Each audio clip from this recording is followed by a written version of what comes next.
Family, this is Neha Thapa. Welcome back to your channel soul growth. कैसे हैं आप सब? आई होप आप लोग सब सेफ होंगे और अपनी मेंटल हेल्थ के लिए, इमोशनल हेल्थ के लिए काम कर रहे होंगे, आगे बढ़ रहे होंगे।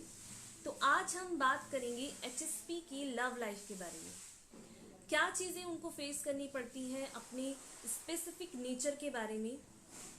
क्या उनके फैमिली फ्रेंड्स, क्या उनका एक स्पेशल एक नेचर है जिसकी वजह से कई बार उनके जो रिलेशनशिप्स हैं उसमें उनको स्ट्रगल करना पड़ता है। एक ट्रेड उनका माइंडसेट जो होता है किस चीज़ से काम करता है और क्या चीज़ें वो रिफ्लेक्ट करते हैं अपने आउटर वर्ल्ड में, और ये चीज़ें कहीं ना कहीं उनकी रिलेशनशिप्स को ब्रेक कर देती है। बट चीज़ें हैं समझने की कि अगर आप इस चीज़ को समझ गए कि उनका नेचर क्या है, क्या उनकी डेप्थ है, तो ही आप उनके साथ आगे वर्क कर सकते हैं। अदरवाइज थोड़ा सा क्रिटिकल हो जाता है उनके स्पेसिफिक नेचर को समझना। तो यहाँ हम डिटेल में बात करेंगे। बट अगर आपको HSP की डेप्थ में सिर्फ स्पेसिफिक HSP का नेचर जानना है तो उसकी सेपरेट वीडियो अलग प्लेलिस्ट में आपको मिल जाएगी। वहाँ जाकर आप अलग से HSP की स्ट्रेंथ, वीकनेस सबके बारे में आप जान सकते हैं। बट यहाँ हम बात करेंगे कि HSP की क्या चीज़ें हैं जो कि लव लाइफ में वो स्ट्रगल करते हैं जब वो रिलेशनशिप्स में आते हैं। क्या पॉइंट्स हैं, क्या चीज़ें हैं जो स्ट्रगल करनी होती है उनके सामने वाले पार्टनर को जब वो इनके साथ रिलेशनशिप्स में आते हैं। बट थोड़ी सी अवेयरनेस, थोड़ा सा अगर आप अवेयर हो तो इन चीज़ों को आप समझ सकते हैं, जान सकते हैं कि क्या चीज़ें हैं जो आप इस चीज़ को समझकर अपनी रिलेशनशिप्स को और भी स्मूथ और अच्छा बना सकते हैं। तो चलिए स्टार्ट करते हैं। फर्स्ट है इसमें picking up every emotions. Yes, emotional होना हर रिलेशनशिप के लिए बहुत ही हेल्दी है। एक रिलेशनशिप का जो बेस है उसको होल्ड करता है इमोशनल का होना। बट जब आप एक HSP होते हो तो वहाँ ये चीज़ें थोड़ा अलग हो जाती है, इसकी डेफिनेशन थोड़ी चेंज हो जाती है। वो ऐसे कि जब आप एक HSP होते हो तो आपका नेचर ऐसे काम करता है लाइक ए स्पॉन्ज। जिस तरह से स्पॉन्ज को आप पानी में रखते हैं, अब वो पानी को होल्ड कर लेता है, अपने अंदर कैरी कर लेता है, उसी तरह एक HSP का नेचर होता है। HSP अपने आसपास के इन्वायरमेंट में जो एनर्जी है, चाहे वो पॉजिटिव हो, निगेटिव हो, उसको होल्ड करते हैं, उसको कैरी करते हैं। और जब यही चीज़ आप अपनी रिलेशनशिप्स में आते हैं अपने पार्टनर के साथ, तो वहाँ आप अपने सामने वाले पर्सन का जो एनर्जी है, चाहे वो पॉजिटिव हो, निगेटिव हो, आप उसको होल्ड करते हैं, कैरी करते हैं और रिफ्लेक्ट करते हैं अपने आउटर वर्ल्ड में। तो इसका रिलेशनशिप पे ये असर होता है कि अगर आपका पार्टनर बहुत ज़्यादा खुश है तो आप भी बहुत ज़्यादा खुश होंगे, और अगर वो बहुत ज़्यादा स्ट्रेस है तो आप उससे डबल रिएक्ट करके और ज़्यादा स्ट्रेस होंगे। दैट्स द रीज़न कि आपका जो रिलेशनशिप है, पार्टनर जो है आपसे थोड़ी डिस्टेंस मेंटेन करता है। रीज़न इज़ दैट क्योंकि आपका जो नेचर है रिएक्ट करने का, बोलने का, वो थोड़ा इंटेंस होता है, थोड़ा ज़्यादा होता है। तो वो सोचते हैं कि डिस्टेंस मेंटेन करने पर ये चीज़ें थोड़ी काम रहेंगी, थोड़ा रिलेशनशिप में बैलेंस रहेगा। क्योंकि HSP का रीज़न है, क्योंकि HSP का नेचर ही है कि वो एनर्जी को एब्जॉर्ब करते हैं और उसी तरह से काम करते हैं, उसी तरह से रिफ्लेक्ट करते हैं। तो फर्स्ट इसमें यही था कि HSP picking up every emotions, की HSP हर इमोशंस को पिक करते हैं और उसी के साथ वही रिएक्ट करते हैं। सेकंड है इसमें प्रिसाइसिंग एवरी लिटिल डिटेल। यस, आपको ये समझने की ज़रूरत है कि HSP हाईली सेंसिटिव पर्सन जो होते हैं वो हर चीज़ को डेप्थ में देखते हैं और डिटेल में देखते हैं। HSP को बाय बर्थ ये गिफ्ट होता है कि वो हर चीज़ को, हर पर्सन को डिटेल में एनालाइज करते हैं। बट जहाँ वो अपने लव रिलेशनशिप में आते हैं, अपने पार्टनर के साथ होते हैं, तो उनके पार्टनर के साथ जो डिटेल ओरिएंटेड काम होता है, फेस रीडिंग करना होता है, बॉडी स्ट्रक्चर को एनालाइज करना होता है, तो ये HSP बहुत अच्छे से करते हैं। इसी चीज़ को जब वो रिफ्लेक्ट करते हैं अपनी रिलेशनशिप में, अपने पार्टनर को एनालाइज करते हैं, उसकी फेस रीडिंग कर लेते हैं, उसकी बॉडी को सेंस कर लेते हैं, तो ये चीज़ें तब थोड़ी सी क्रिटिकल हो जाती हैं। क्योंकि वो हर चीज को सेंस करके बात करते हैं। तो वो अगर सामने वाला इस चीज में अगर उसकी फेस रीडिंग करके वो कुछ बोल दे और उनको फील हो जाए कि सामने वाला उससे बच रहा है या उस चीज को नहीं बताना चाह रहा है, तो वहां चीजें थोड़ी कॉम्प्लिकेटेड हो जाती है, क्योंकि इन लोगों से बॉडी एनालाइज करना, फेस रीडिंग से ये कुछ भी डेप्थ में बता सकते हैं, क्योंकि HSP is detail oriented person होते हैं। बहुत छोटी से छोटी माइक्रो चीजें भी ये डेप्थ में देखते हैं, इसीलिए ये रिलेशनशिप में थोड़ा क्रिटिकल या कॉम्प्लिकेटेड हो जाता है, क्योंकि सामने वाले को इतना डेप्थ डिटेल नहीं चाहिए होता है, थोड़ा सा स्पेस, बट आपको चाहिए डिटेल। तो यहाँ आप थोड़ी सी चीजों को क्रिटिकल पाएंगे जब आप अपने रिलेशनशिप्स को फेस करते हैं। थर्ड है इसमें being able to catch lie. Yes, HSP को बाय बर्थ या उनकी पर्सनैलिटी ऐसी होती है कि वो किसी भी पर्सन का उसकी बॉडी से, उसकी बात करने से उसके झूठ को पकड़ लेते हैं। तो उनकी पर्सनैलिटी उनके रिलेशनशिप में रिफ्लेक्ट ऐसे करती है कि वो सामने वाले की अगर प्रोटेक्शन शील्ड में भी अगर कहीं चिप इंसर्ट है तो उसको कैसे देखना है माइक्रो से, तो वो अपनी खुद की सेंसिंग पावर से, अपनी सेंसिटिविटी से उस चीज को सेंस कर लेते हैं। तो सामने वाला जब ये पर्सन अपनी बातों को बताता है या कुछ छुपा रहा होता है, तो उस चीज में HSP माहिर होते हैं बताने में, पकड़ने में कि सामने वाले को ये झूठ बोल रहा है या कुछ भी ऐसा है, तो वो उस चीज उन लोगों से नहीं छुपती है। बट कई बार चीजें सामने वाला पार्टनर जो चीजें नहीं भी बताना चाहता है, उस चीज को भी वो सेंस कर लेते हैं और समझ जाते हैं कि ये पर्सन झूठ बोल रहा है। तो वहां पर उनको ये प्रॉब्लम होती है कि सामने वाला झूठ बोल रहा है, और वो उस चीज को कई बार उस चीज को रिफ्लेक्ट करते हैं, उस चीज को बोलते हैं। तो आपको ये समझने की जरूरत है कि आपका जो पर्सन है वो इतना डिटेल ओरिएंटेड है, इतना सेंसिटिव है, बट सेंसिटिविटी होना किसी की भी वीकनेस नहीं हो सकती, क्योंकि यही सेंसिटिविटी आपको डेप्थ देती है। तो यहाँ पार्टनर अपने आप को बहुत ही एक्सपोज पाते हैं जब सामने वाला उसे कॉल आउट कर देता है HSP की तुम कुछ छुपा रहे हो या तुमने ये झूठ बोला है। तो इस चीज में सामने वाला थोड़ा अपने आप को एक्सपोज हुआ पाता है। तो ये चीजें थोड़ी दिक्कत हो जाती हैं जब आप एक HSP के साथ रिलेशनशिप में आते हो, कि HSP को चाहिए डेप्थ, क्लियरिटी, और जो वो सेंस करते हैं वो बोलते हैं। तो ये चीजें होती ही हैं जब आप एक HSP के साथ रिलेशनशिप में होते हो। तो आपका एक पार्टनर जो चीजें नहीं बताना चाहता है, जो चीजें आपसे बताने में थोड़ा सा अपने आप को एक्सपोज पाता है या रिफ्लेक्ट नहीं कर सकता आपके सामने, तो उन चीजों में वो थोड़ा अपने आप को बचाते हैं, थोड़ा सा डिस्टेंस मेंटेन करते हैं आपसे। तो ये चीजें हैं कि आप जो है बहुत जल्दी झूठ को पकड़ लेते हो, क्योंकि ये HSP का एक स्पेसिफिक नेचर है जो आप कैरी करते हो, बट रिलेशनशिप में ये थोड़ा क्रिटिकल हो जाता है। फोर्थ पॉइंट है इसमें taking things too slow.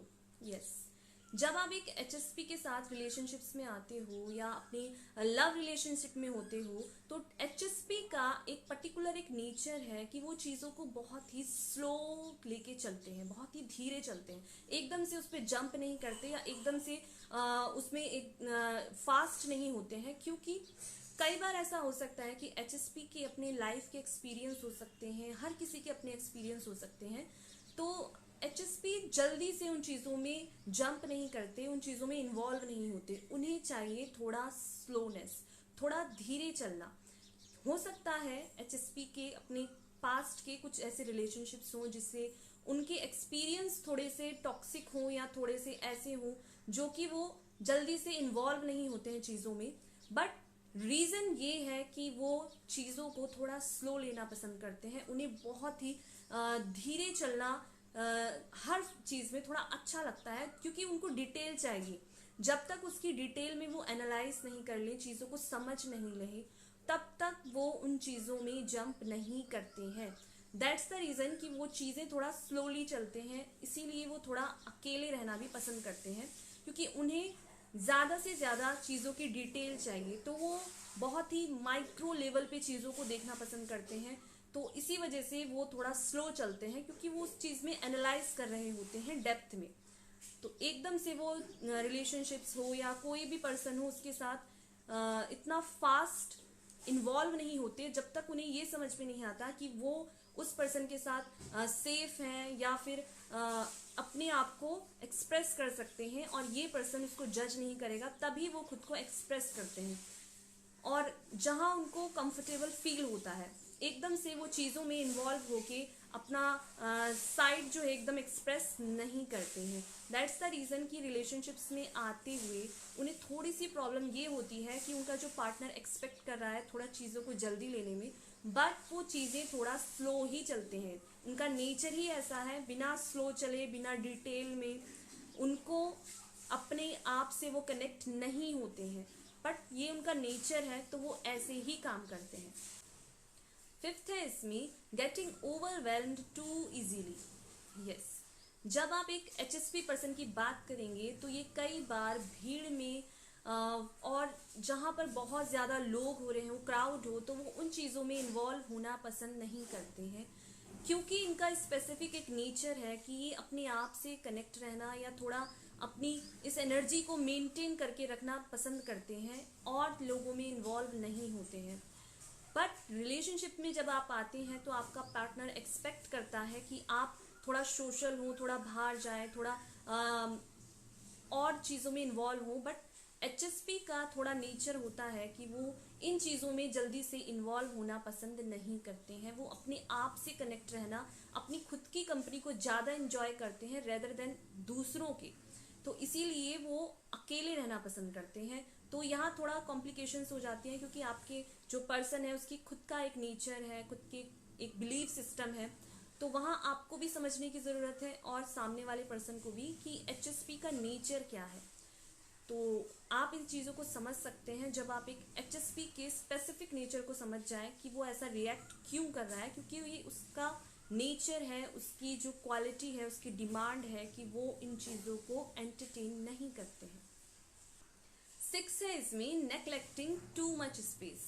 Yes, जब आप एक HSP पर्सन की बात करेंगे, हाईली सेंसिटिव पर्सन की बात करते हैं, तो इन लोगों को अपने लिए खुद के साथ टाइम स्पेंड करना ज़्यादा अच्छा लगता है और इनको टाइम चाहिए होता है अपने पूरे दिन से कुछ टाइम अपने लिए।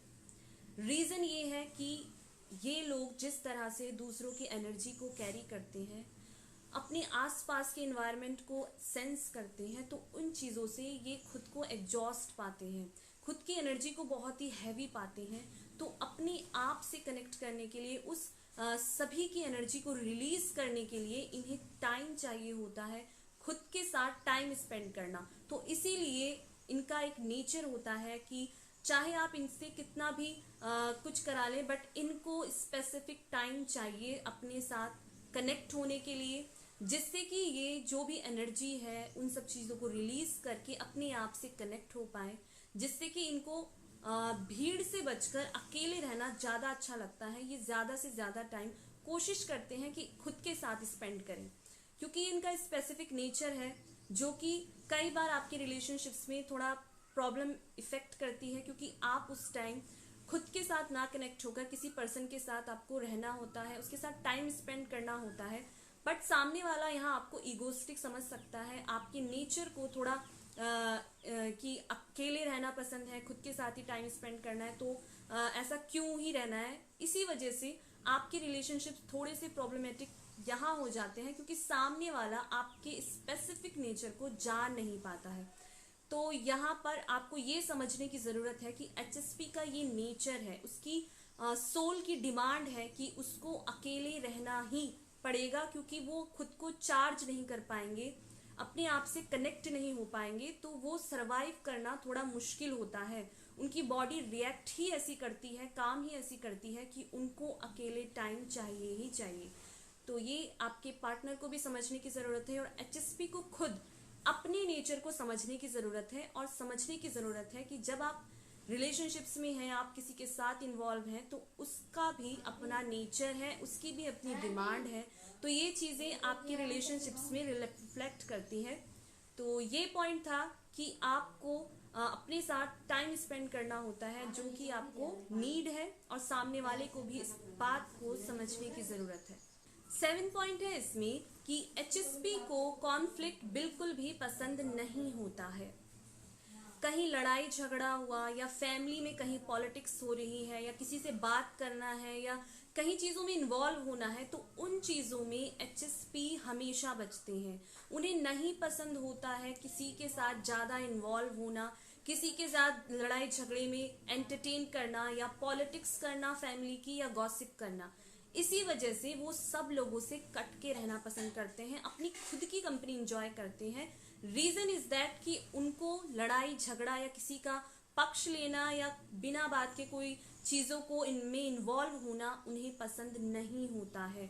उनका ये स्पेसिफिक नेचर है जो कि समझने की ज़रूरत है आपको कि वो ऐसा क्यों रिफ्लेक्ट करते हैं सामने वाले पर्सन के सामने, क्योंकि उनकी नीड ही ऐसी है, उनका जो नेचर है वो काम ही ऐसी करता है। बिना इसके अगर वो ज़्यादा इन्वॉल्व होते हैं या किसी का लड़ाई झगड़े में आप कहोगे कि ये सही है ये गलत है, तो उनमें भी किसी का पक्ष नहीं लेते हैं। उन्हें नहीं अच्छा लगता कॉन्फ्लिक्ट होना, लड़ाई झगड़ा, क्योंकि ये पीस मेकर होते हैं। इन्हें चाहिए हर चीज़ में पीस, कामनेस, थोड़ा स्मूथनेस। तो उन चीज़ों को ये मेंटेन करके ही अपने काम को रिफ्लेक्ट करते हैं। तो ऐसे ही इनका फंक्शन है, ये काम ही ऐसे करेंगे। तो ये अगर आप इनसे कहोगे कि वो सही है या वहाँ लड़ाई हो रही है चलो बात करनी है, तो वो उन चीज़ों में इन्वॉल्व नहीं होंगे। तो इनका ये नेचर है कि ये किसी भी कॉन्फ्लिक्ट को, लड़ाई झगड़े को एंटरटेन नहीं करते हैं। तो आपके पार्टनर को, आपके फैमिली मेम्बर्स को इस नेचर को समझने की ज़रूरत है और थोड़ी अवेयरनेस के साथ आप इन लोगों के साथ डील कर सकते हो। 8th पॉइंट है इसमें, neglecting own self care. Yes, जब आप एक HSP होते हैं तो आप कई बार दूसरों का ध्यान रखना, दूसरों की केयर करना, इन सब चीज़ों में इतना इन्वॉल्व हो जाते हैं कि आप अपनी खुद की सेल्फ केयर का ध्यान नहीं रखते हैं। और ये चीज़ें कई बार आपको एग्जॉस्ट कर देती हैं, आपकी एनर्जी को ड्रेन कर देती हैं, क्योंकि आप ऐसे ही फंक्शन करते हैं। आपका जो नेचर है वो ऐसे ही काम करता है कि आपको पहले खुद का ध्यान रखना है, खुद को स्ट्रांग रखना है, तभी आप बाहर की दुनिया से जगल कर पाएंगे। उन चीज़ों में जो आप स्ट्रगल कर रहे हो, उन चीज़ों को थोड़ी स्मूथ हो पाएंगी जब आप अपने इनर सोल का ध्यान रख पाएंगे। क्योंकि जब आप अपने खुद का ध्यान नहीं रख पाएंगे तो आप अपनी रिलेशनशिप्स को कैसे ही हेल्दी रख पाएंगे। तो खुद से कनेक्ट होना बहुत इंपॉर्टेंट है HSP के लिए, क्योंकि जब वो खुद अपनी सेल्फ केयर करेंगे, अपना ध्यान रख पाएंगे, तभी वो अपने रिलेशनशिप्स को और भी ब्यूटीफुल बना सकते हैं, उसे और भी काम और ही अच्छा बना सकते हैं, हेल्दी रिलेशनशिप्स को इंजॉय कर सकते हैं। क्योंकि अगर वो खुद ठीक नहीं रहे, उनका इमोशनल बॉडी, उनकी फिजिकल बॉडी और मेंटल हेल्थ अगर ठीक नहीं रहती है तो उनको बहुत सरवाइव करना पड़ता है, और साथ ही साथ उनके आसपास के लोगों को भी वही सिचुएशन, वही इलनेस को फेस करना पड़ता है अपनी इमोशनल बॉडी में, क्योंकि ये चीज़ लोग रिफ्लेक्ट करते हैं अपने नेचर से। नेचर ही ऐसा है कि वो अपने आप से अगर इंटरनली खुश नहीं है तो वही चीज़ें वो बाहर भी रिफ्लेक्ट करते हैं।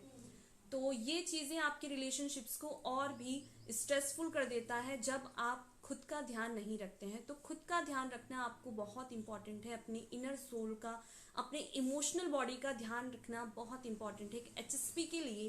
तभी वो अपनी रिलेशनशिप्स को और भी अच्छा और ब्यूटीफुल बना सकते हैं। और सामने वाले पर्सन को भी इस बात को जानने की ज़रूरत है कि वो अपने पर्सन से क्यों स्पेसिफिक ऐसा नेचर है, क्योंकि उसके नेचर की डिमांड है, तो वही चीज़ें वो रिफ्लेक्ट करते हैं।